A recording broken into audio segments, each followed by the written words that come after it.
Alright, video going. Alright, we're doing the last video here in Northwest Arkansas. Well, the last of this kind, like this.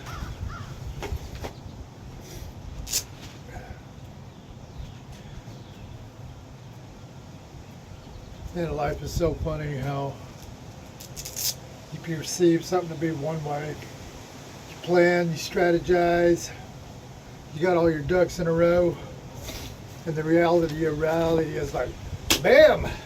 There's a couple of your ducks just got knocked off. Now what you gonna do, boy? There's two things that can happen. You can realize that life just knocked the shit out of you and you're in a fight, and you better hit back immediately and try to avoid from getting hit, or you wind up going into a victim mentality and all that stuff, self-loathing.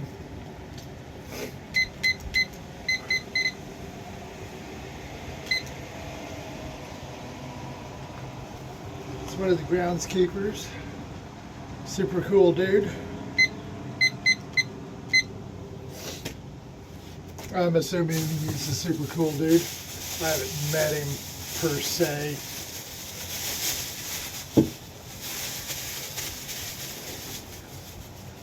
Okay, we're going to try one of these lesser of the evils energy drinks. See, there's three levels of energy drinks. There's the totally shitty kind you do not want to get involved in. And then there's the kind that are bad but not as bad as that. And then there's the top tiered energy drinks where they're actually healthy energy drinks for you. This one falls into the mid-grade.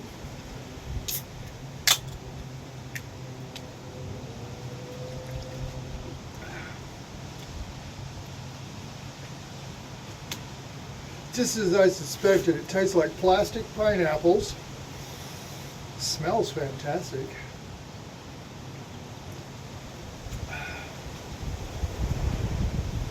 That is so weird. It's like the first drink tasted a certain way, the second drink tasted completely different from the first drink. Let me clear my palate and let's take a third drink. See what it tastes like. Oh, that's weird. Now it's got a weird aftertaste. That's like expressing itself.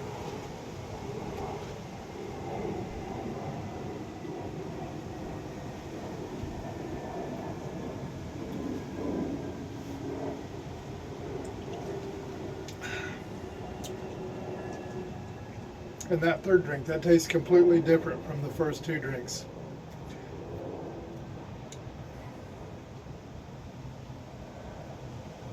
It kind of reminded me of when I was a kid, little bitty. Oh, hang on, I got the light on. Tail lights on the bike.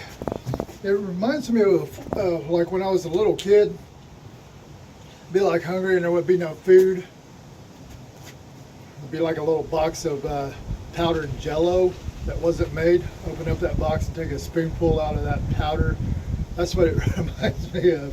And that's so weird. I forgot all about that. I remember that now. But I'd try that periodically.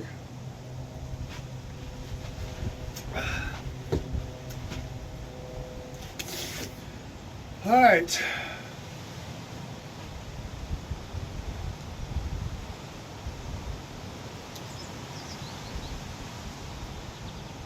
It's so weird. This is it. This is it right here. Start a journey. Let go of everything. I mean, literally just everything. I mean, let go of everything more than I ever have in my entire life. Keep the bare essentials, what I've been working on, and then what I am working on. And a couple of changes of these walking shorts, a couple of pairs of decent walking shorts, and about 5 shirts. 2 of those being long sleeve to keep the sun off of me if I got stuck in the sun, and a sun hat. And some basic needs. Keeping that pack right at about 50 pounds. with nowhere near as much money as I thought I was going to have to be able to do this journey. It's really trippy, man, really trippy. So I'm going to do this Grant Cardone style, like when he did that secret billionaire thing when he was dropped off in Pueblo County. $100 bill in a shitty truck. Nothing else. We had to work up a deal on the very first day as soon as he got there. It was swim or sink. He did not sink, not one bit. But you know, he's got all those wins under his belt. He's already a freaking billionaire. Of course he was going to make it. And so am I. All right, 3 minutes to save the world. Beep. Everything that I've been hearing for the past 8 years, 7 years, 8 years, almost 8 years, started out with the decision, and that was at the very beginning of 2018. It was at the very end of 2017. The decision was I need to figure out, decide fully and fully commit to my innermost being. It wasn't something somebody told me I needed to do or suggested it or nothing like that. It's just something I knew deep down I needed to fully commit to, either killing myself and making that work, or fully commit to living life successfully, whatever that means, and making that work until the day I die. And believe it or not, you know, I fought with it for quite a few hours. I think I fought with it for maybe a day or two. I can't remember. It was real blurry during that time. So I made the decision that I'd figure out how to live the rest of my life and live it successfully somehow. And I can honestly tell you, in this past 8 years, it's like once at the beginning of 2018, I hit the ground running, man. I hit it running, making all my paychecks to frickin' paying what I need to pay, freaking learning about USPTO, learning about publishing, learning about marketing. I mean, just cramming my freaking brain. And, you know, I learned a lot, but I haven't really got any wins under my belt per se. But you know what the most magnificent thing about the whole thing is what I thought would make me rich and successful, what seemed to be the most important thing that I thought was important from what I admired all the way from when I was a small child, has now been on the back burner. And now the writing, what I write about relationships and human love, and true love in particular, has become the, I guess, passion. Just don't want to sound so cliche, but that is just the cool thing. So I guess the point is no matter how long it takes you or whatever, one thing that I've learned for absolute matter of fact, don't count other people's money, don't judge what other people have, don't put other people on a fucking pedestal. You can have a little admiration for them, but don't put nobody on a pedestal. No man, no human flesh goes on a pedestal. None. Hey, that's 3 minutes. That's the last one. Classic. Okay, that's the end of that 3 minutes to save the world, but I'm going to keep on rambling because I can, because these are my videos. We'll talk about something completely different that's exactly the same.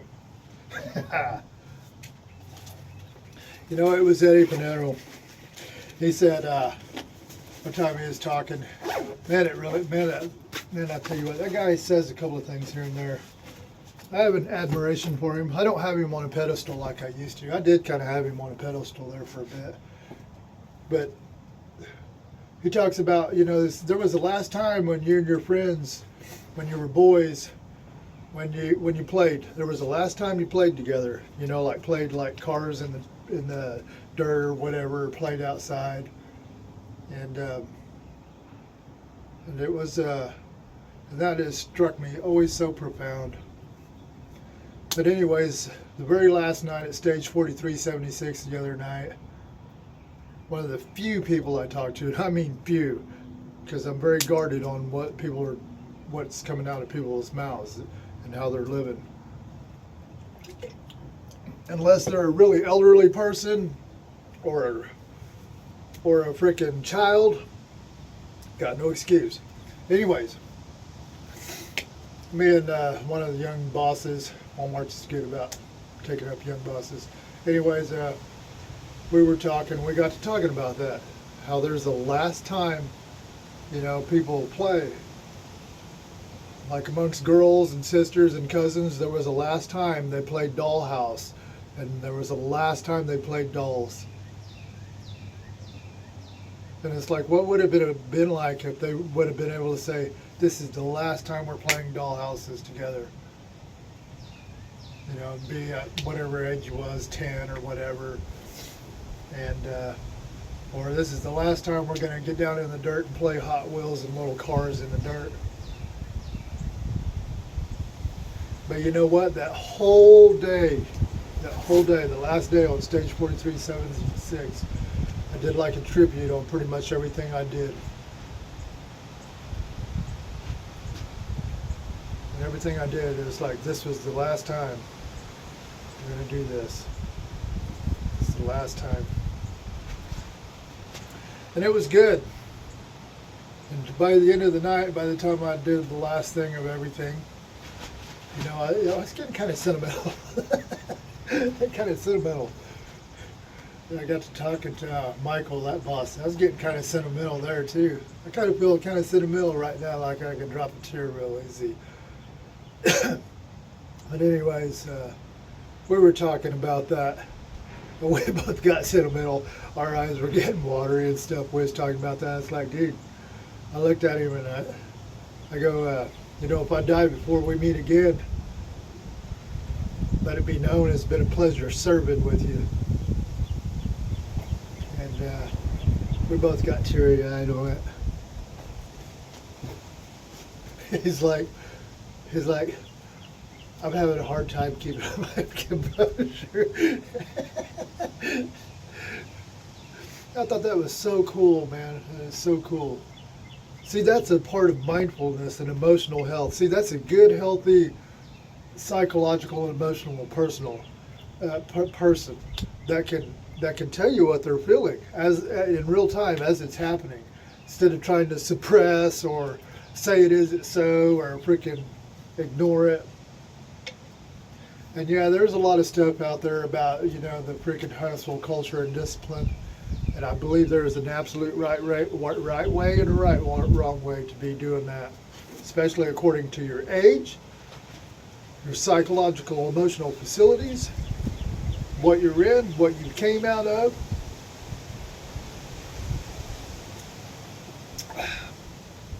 Like if a dude's already in his 60 years old, I wouldn't tell him to go hit the gym 3 hours a freaking day pumping shit tons of iron. I mean, you can, I guess, but that's going to be a good way to sacrifice joints unless we come up on a new technology that can fix all that, which is most likely, because we're coming up on such good stuff right now that it's getting to where there's no excuses for any of us. No excuses. Could you imagine if we evolve into a humanoid species where we don't allow bullshit, where we don't allow excuses? That would be a fun place to be.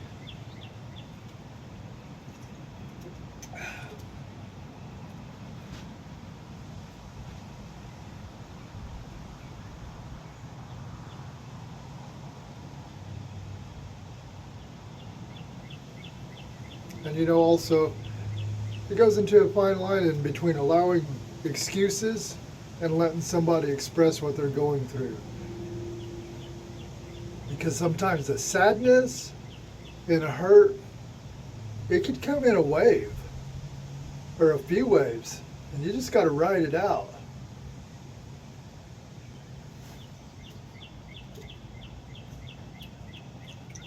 Like a betrayal. disappointment, death, something like that, some type of grieving. All the things, those things, you just got to write it out. You just can't hustle culture somebody over that. Be like, get over it, dry your tears. They're the ones that died, not you. Get the fuck up. Well, I mean, that would be handy if you're like in a firefight in the middle of the war, then you probably need to do that. See what I mean? See, there's ways of doing things and ways of not doing things. Everything is right, proper, and is right in proper place and timing.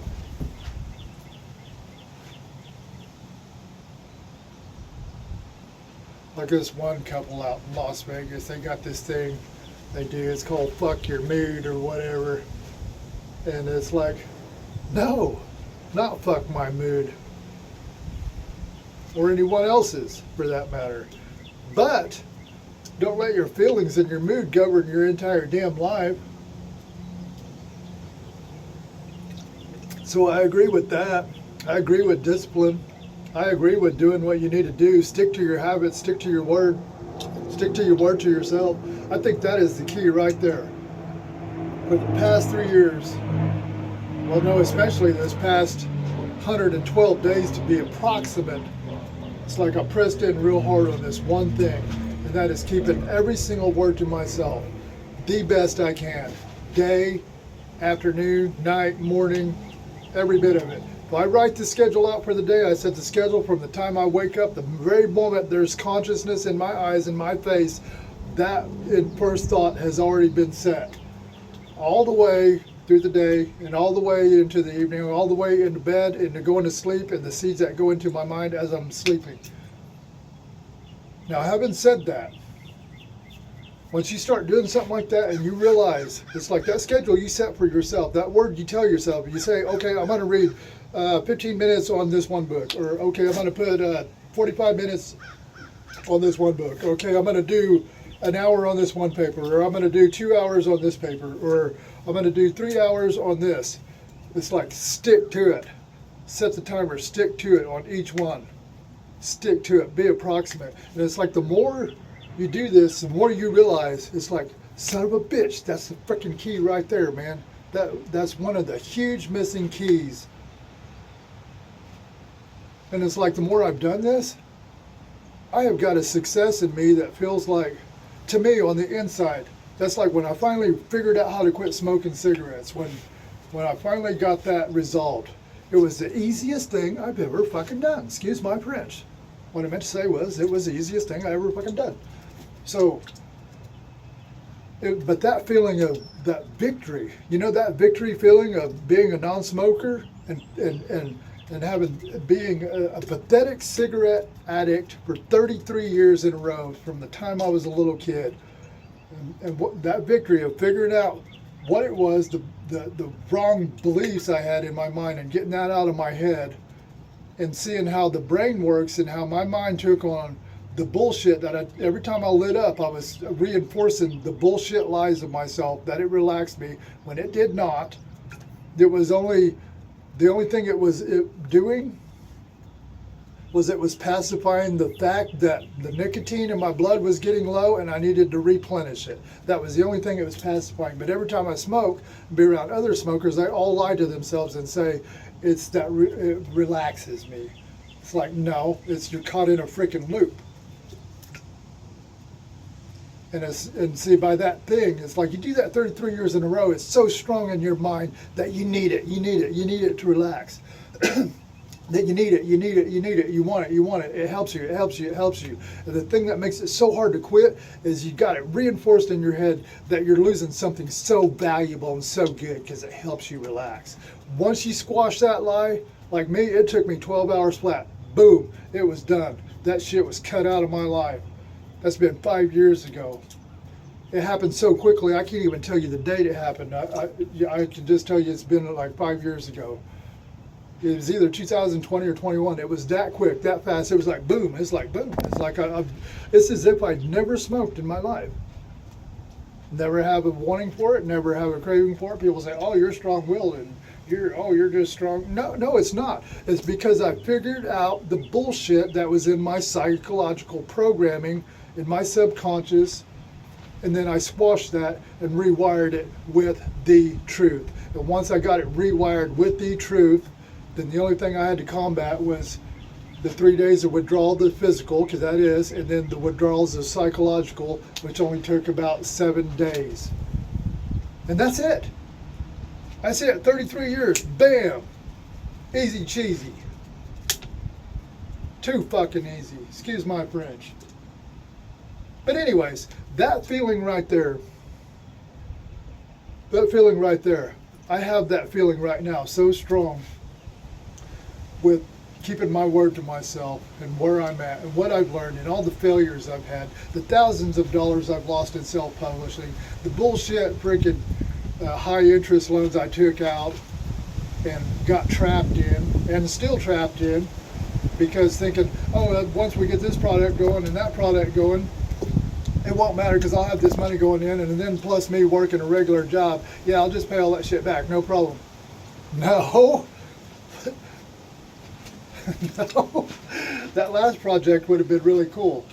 So my marketing guy ran off with the whole that money. That money that was being hit to them every freaking week, every paycheck, bam, bam, bam, giving like half my checks, bam, bam, bam, piling it up. So that way, what was it, 2024? For February 14th, the True Love Papers Volume 1 was going to roll that out for Valentine's Day and have that up like 3 weeks, a month before Valentine's Day. And it was going to be a hit. Oh, yeah. Yeah, buddy. But not when the marketing guy takes all the money and then all the shady people that was working with them. And of course, if you're working with self-publishing, you're doing this all over the phone and it's halfway across the country, and you probably ain't got the money to go there and kick their ass anyway. But you know what? We're not going to waste our time being a little haters and a little chasers and putting little hexes and binges on people. We're going to learn our losses. We're going to learn where we messed up, because there were red flags there that I ignored and walked right past. I knew there was something wrong with that dude. I knew there was something fishy with him. I knew there was something fishy with him. And yet I still continued. Is that fucking stupid or what? But you know what? Now I keep a journal. I'm keeping a journal that is called a relationship journal. Well, I call it the relationship stack because it has a couple of papers and a stack on it. The 5 closest people to you that you're in contact with the most. Every freaking 2 weeks or every week, write out what were the things you've talked about, the conversations you have with them, and how you have to come in contact with them, what they're saying, how they're talking, the way they're walking, what they're doing, how they're living their lives. Keep that relationship thing going, and that'll let you know exactly who you need to really keep your guard up to. Because I honestly believe if a person ain't living every single day intentionally, and I'm not saying not take no days off, but even on your days off, you still got things lined up on your schedule for relaxation or health relaxation or to rejuvenate your mind and body. You still got that going every single day. Those are the people I need to be around. And if a person is not doing that, I don't want to be around them. And if I am around them, it's so I can help fish them out.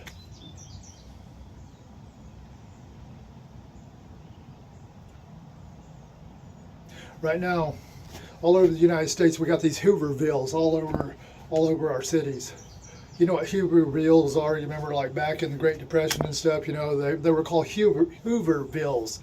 You know, kind of mocking the president, how the president messed everything up. You know, so you had all these people with victim mentality living in these little shacks and shit and tents, just like what we got going on now. Same shit. Same shit, different data. Same price, same worth, same value, different data. So anyways, honestly believe if a person isn't figuring out how in the fuck, excuse my French, you know, I need to get around a bunch of people who don't cuss, so that way I don't cuss. But that's how it helps me to feel more authentic and more expressed doing these videos. Where are we at? 25 minutes, all right. So, anyways, to make a long story short, you know, all my plans and all my strategies, it was approximately 112 days ago when I came into this situation over here at Bella Vista. I knew I was in deep shit. See, the previous year and a half before, I didn't know I was in deep shit. It was the same, but it was only cleaned up. It was still the same victim mentality. See, because a person can live in victim mentality and have a pretty fairly clean house and have a fairly clean lifestyle. It's just now the situation I'm in is like so obvious. I mean, it's just unreal. It's sad. It's sad. Anyways, the state of the nation is sad. You go to some of these places where you see a couple thousand people or 1,000 homeless people. It's shitty. And you know how that happens? I'll tell you how it happens. Each time the very first homeless person did that and the community let it happen, it's their fault because they let it happen. Then the next one comes. They let that shit happen. They outsource their consciousness and let that shit happen.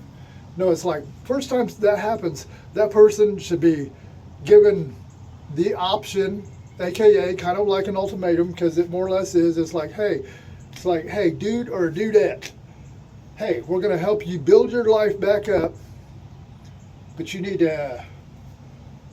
to work with us, and we'll help you up. Because see, a lot of these people, they're messed up, and it's like they're messed up from benzodiazepines, they're messed up from SSRIs, and I'm not dogging Big Pharma. Trust me, I am not. I'm not saying there's some conspiracy that they're evil and that they made all those pills to mess people up. No, I think that they had good intentions, but they're freaking human also. And guess what? We create stuff, and it's like it seems like such a great idea, and then once we get up the road, we don't realize that, guess what? The pendulum swings this way and it swings back the other way. Always. On everything. So, but anyways, there's so many people messed up from that. It's like those benzodiazepines and those psych drugs. Let's just do the umbrella thing. Psych drugs. The psych drugs have got so many people screwed up. Not to mention, it's like coming out of Florida, past 20 years, so much pain pill addiction come out of Florida. It was like, man, it's like that is the motherland of opiate addiction, Florida.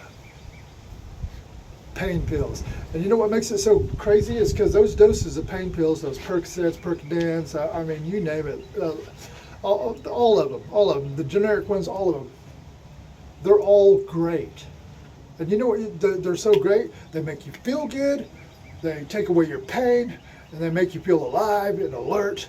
It's like you can live on them. There was a time in my life where I was actually caught up in that pain pill thing, where I was living on them every day.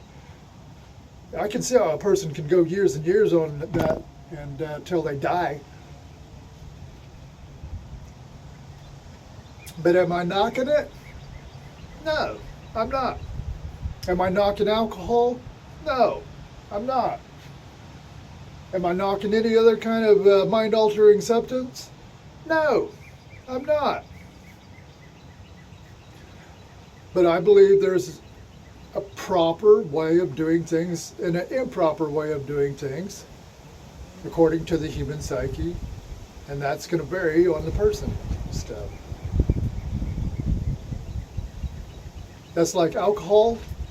It's like, yeah, I believe it should be legal along with a lot of other things, but I believe there should be an extreme accountability for it. See, a person should not be able to go in and buy freaking a bottle every day. There should be a network of all them stores to where it's like you throw your ID down, bam, it's like, oh, you bought some alcohol yesterday. It's like, we don't do this. See, you're only allowed this much alcohol. And it's like, yeah, alcoholics would find a way around it, but you know what? It would be a lot less bullshit. Same with cigarettes. It's like people need to be educated on that loop, that addiction loop about cigarettes, alcohol, heroin, opiates, all that shit. Well, except for like fentanyl and that horse tranquilizer trank thing that they do. I think that's just way overboard. I haven't tried it personally, nor do I plan on it.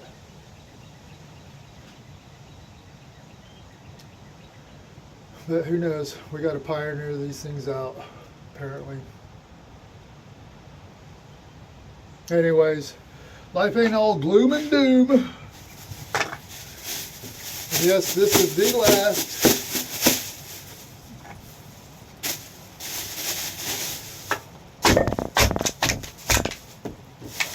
last day here in Bella Vista, Arkansas. After this, got to follow them dreams, man. You know, I've heard it. It seems like it's popped up several times in so many different variations. I hear on these motivational speakers. They say there's something that wakes you up in the middle of the night.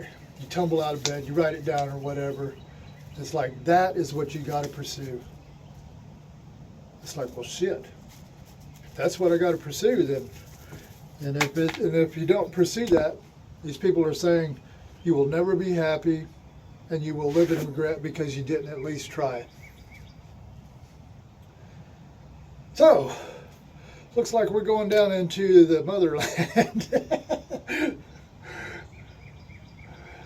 Good old Flores, pharmaceutical companies, the ones that kicked it off. We won't name any names. Who flooded the entire United States with pain pills, opiate pain pills. Yeah, Cherokee Nation got paid out. I can't remember how much we got. I think it was a simple $1 billion is what we got paid out from that pain pill company. Because fact is, they wrecked an entire generation by not telling us how addictive, not habit forming, but addictive those pills are. So our Indian hospitals were just handing that shit out like candy. Shit, you could go to it'd be like, oh, my knee hurts, man. It's like it's been hurting me all, and it's like, bam. Here's 90 Percocets and Perc 30s, no buffers. Have fun. That'll cure your problems. See what I'm saying? No, it's ate up, man. It's craziness.